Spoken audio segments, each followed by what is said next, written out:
Assalamualaikum warahmatullahi wabarakatuh dan salam sejahtera. Kami dari kelas PMP1 yang terdiri pada 3 ahli kumpulan iaitu saya, Siti Nurhaidah binti Sulong. Saya Siti Hakira binti Zainal. Dan saya Nur Husainah binti Abdul Halim. Bagi kod khusus MPU 3411, kurikulum olahraga, kami akan menyelesaikan tugasan 2 iaitu melakar sektor lontar peluru di atas padang. Jadi kami akan menunjukkan langkah-langkah untuk melakar sektor lontar peluru. Jadi mari mulakan. Ayo. Baiklah, seterusnya kami akan menunjukkan beberapa bahan yang diperlukan untuk melakar sektor lontar peluru di padang. Pertama sekali kami mempunyai tepung dan botol. Di dalam botol ini kami akan letakkan tepung dan dibuat lubang atasnya.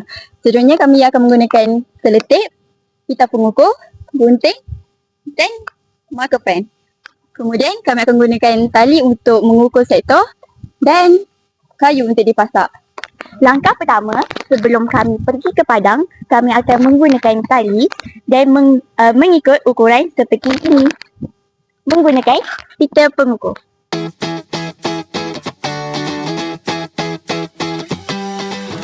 Baiklah, langkah seterusnya kita akan membuat garisan asas sepanjang 8 meter menggunakan tali yang telah diukur tadi. Seterusnya kami akan meletakkan tepung sepanjang 8 meter di atas tali.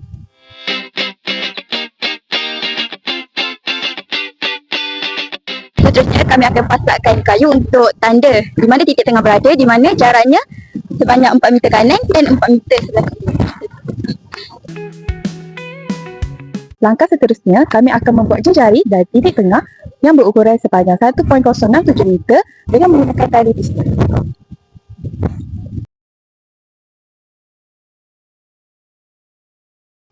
Lepas itu, kami akan menandakan bulatan jejari sepanjang 1.067 menggunakan tepung.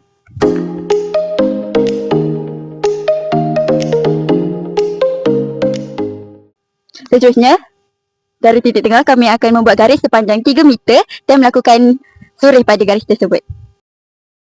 Kami akan membuat garisan sepanjang 5 meter dari arah kiri sehingga 3 meter tadi untuk menandakan suri. Baiklah, seterusnya kita akan mengulangi langkah seperti tadi. Baiklah, inilah hasil daripada suri kanan dan kiri tadi. Seterusnya kami akan membuat ukuran tali sepanjang 19.079 meter dari titik tengah dan tandakan surih pada ujung tali. Pastikan tali berada pada garis pertemuan surih antara 5 meter dari kanan dan kiri sebentar tadi.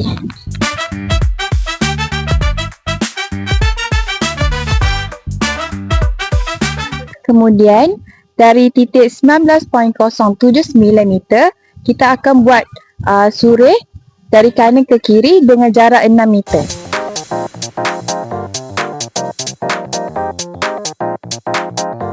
Seterusnya, dari titik tengah dengan tali berukuran 20 meter, kita akan menandakan surih yang bertindih dengan surih sebentar tadi. Jadi, kita boleh tengok sini, inilah titik tengah yang sangat penting untuk kita buat garisan dari titik tengah sana. Buat langkah yang sama juga untuk menandakan surih yang bertindih dengan surih 6 meter tadi.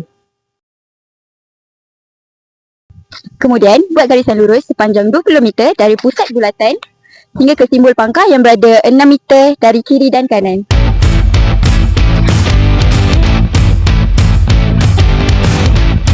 Kemudian, ulang langkah yang sama pada sebelah kiri. Akhir sekali, kami akan membuat telinga untuk pintu keluar masuk atlet pada jarak 0.75. Kami akan memandang garis-garis yang tidak diperlukan. Jadi inilah hasil lakaran sektor lontar peluru kami.